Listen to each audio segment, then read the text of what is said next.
Hello, Taurus, and welcome to your basically bi-weekly, besides the monthly reading, that one wanted to come out and just kept on pushing and pushing. So we are looking at your reading the energy of what is drawing your attention in between this full moon to new moon, and in particular this month, the new moon / eclipse that's happening on the 19th or 20th, depending on where you are in time zones in the world, right? So let's take a look at like where your attention is being drawn and what spiritual advice is actually coming through for you.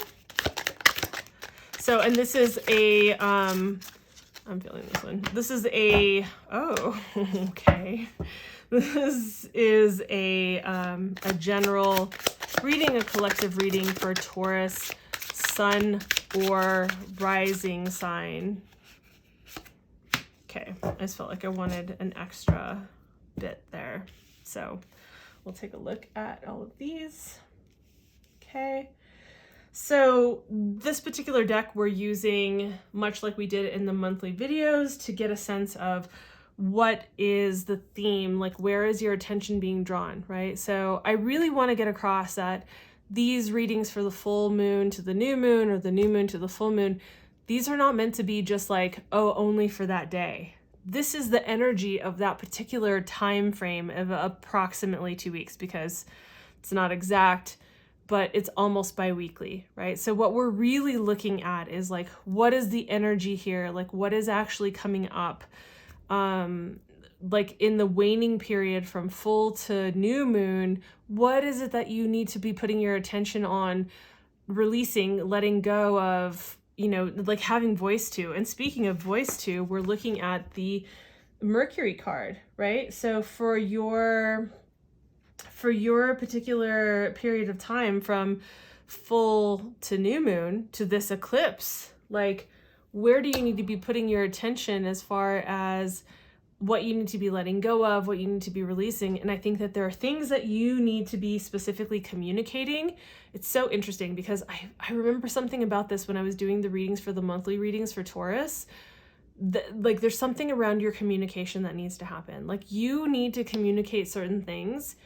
And here's the thing, small omissions can turn into really huge problems later on. So if you're thinking, it's not such a big deal, or it's a white lie, or it's like some small thing, no, it's like the pebble in the shoe. This needs to be communicated, and there's something that needs to be released. Like there's something you need to feel expressed about. And I believe it has to do with something that is relationship oriented. Now, this could be romantic relationship, or this could be like a friendship or somebody else that's close, right? So it doesn't have to be a relationship, but for some of you, I definitely feel like this is relationship vibes. Like this is the Two of Cups is very much like this soulmate card energy, right? It's this connection of like, we get each other, we see each other, we understand each other. Like we can look across the room and know what the other one is thinking or wanting or needing, right? Like that kind of level, like that kind of connection, right? And what I'm seeing is like your spiritual advice is talking about like remembering and connecting to, gosh, how is there just for how? Is like your spiritual advice is actually speaking to the fact that there are some, you know, there's some things that need to be communicated about, like the fact that there are some conflicting desires. You know, you are wanting certain things, you're desiring certain things. Maybe you have a certain idea about how the relationship is supposed to be looking going forward, whether it's a business partnership or a friendship or a romantic relationship.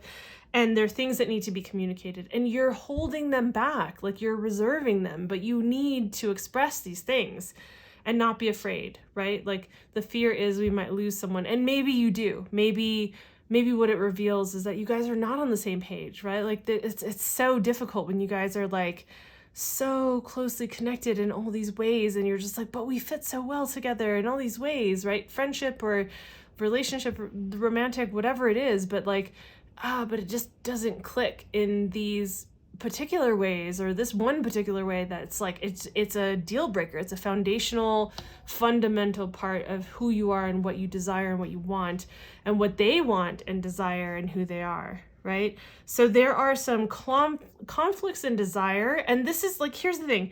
The Five of Wands isn't speaking to like, oh, a conflict in desire that is irreparable. That isn't something that you can actually work with.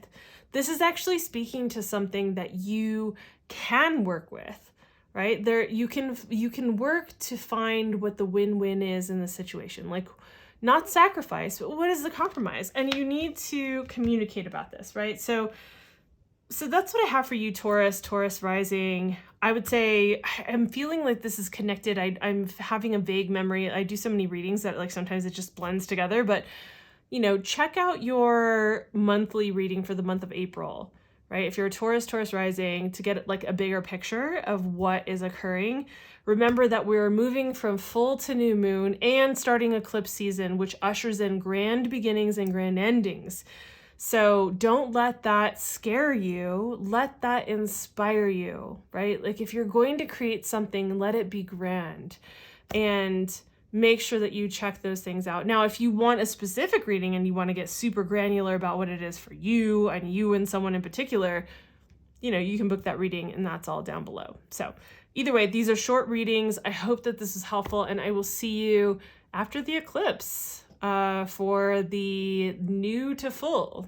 So these are kind of like, you know, bi-weekly readings. So I will see you in the next one. Bye.